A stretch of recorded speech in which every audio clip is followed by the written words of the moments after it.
নিজ যে দক্ষতা নৈপুণ্যতা আমাদের সামনে প্রকাশ করবার জন্য, তুলে ধরবার জন্য প্রত্যেকটা দলই চেষ্টা করছে। কেউ অনেক ভালো করছে, কেউ হয়তো অতটা ভালো পারছে না। তারপর সবাইকেই আমরা অভিনন্দন জানাচ্ছি তাদের এই চেষ্টার জন্য। আমি মনে করি এই লাঠি খেলা উৎসব যেটা আজ দ্বিতীয় দিন চলছে, আমরা এখনো সার্থকতার মধ্য দিয়ে চলছি। হ্যাঁ, বর্ষা, দুইজন ঢাল এবং ফালা হাতে, খুব ভয়ঙ্কর খেলা, খুব ভয়ঙ্কর খেলা। গায়ে যেন না, গায়ে বা পায়ে যেন না লাগে। এটা অনেক সময় অ্যাক্সিডেন্ট হতে দেখেছি। এই যে একজন আরেকজনকে পরাভূত করে ফেললো। এই যে পিছনে পড়ে যাওয়া যাবে না, এমন একটা খেলা, কখনোই পা স্লিপ করে পড়া যাবে না, আক্রমণের উপরেই থাকতে হবে, পড়ে গেলেই বিপদ। ভয়ঙ্কর খেলা।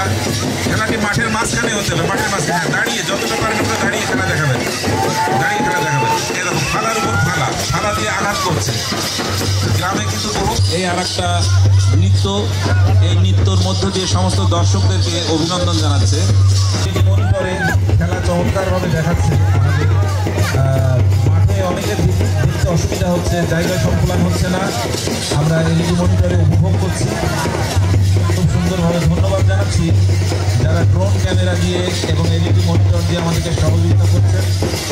বিজ্ঞান আমাদের এই যে আশীর্বাদ, বিজ্ঞানের এই কুশলতার কারণে আমরা এই ধরনের খেলা অত্যন্ত নিবিড়ভাবে কাছ থেকে দেখতে পারি। যেমন ক্রিকেট খেলা, ক্রিকেট খেলা আগে অনেক দূরে গ্যালারিতে বসে দেখত, এখন আমরা ড্রয়িং রুমে বসে মনে হয় যেন 2 ফিট 5 ফিট দূর থেকে খেলা দেখছি। ঠিক তেমনি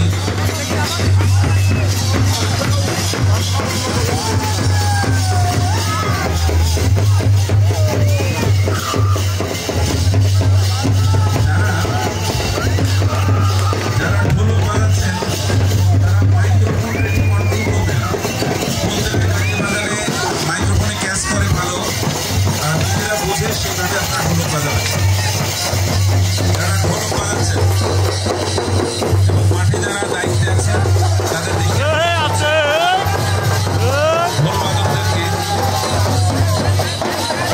মাঠে ওইদিকে কি একটা মারামারি হচ্ছে, কি ঘটনা আসলে সত্যি মারামারি না মিথ্যা মারামারি বুঝতে পারছি না। আলাল সর্দার আছেন ওখানে, ওস্তাদ আলাউদ্দিন আলাল সাহেব, আপনার সামনে কি যেন একটা ঘটলো, আমাদের লাঠি খেলারই সম্ভবত পার্ট। হ্যাঁ, অনেক অনেক লাঠি আলামে মাঠের ভিতরে শুয়ে পড়েছে। যাই হোক, এটি ঘটনা সত্য হলে পারে, এরকম হতো না। এটা আমাদের কোনো একটা মেসেজ দিচ্ছে। একটা দুর্বৃত্ত কালো পোশাক পরে একজন সন্ত্রাসী সাধারণ মানুষকে অত্যাচার করছে, লাঠি আল্লাহ সেটা প্রতিহত করছে, ধরে ফেলেছে। 2 জন সন্ত্রাসীকে ধরে ফেলেছে। একটা মারামারি চলছে মাঠের মধ্যে, কালো পোশাক পরিহিত একটা সন্ত্রাসী, এবং অনেককে আহত নিহত করেছে। লাঠি আল্লাহ তাদেরকে উদ্ধার করার চেষ্টা করছে এবং সন্ত্রাসীদেরকে প্রতিহত করার চেষ্টা করছে, সালাম প্রদর্শন করছে। খেলা শেষ বোধ হয়, তারা এবার স্যালুট দিচ্ছে। এই যে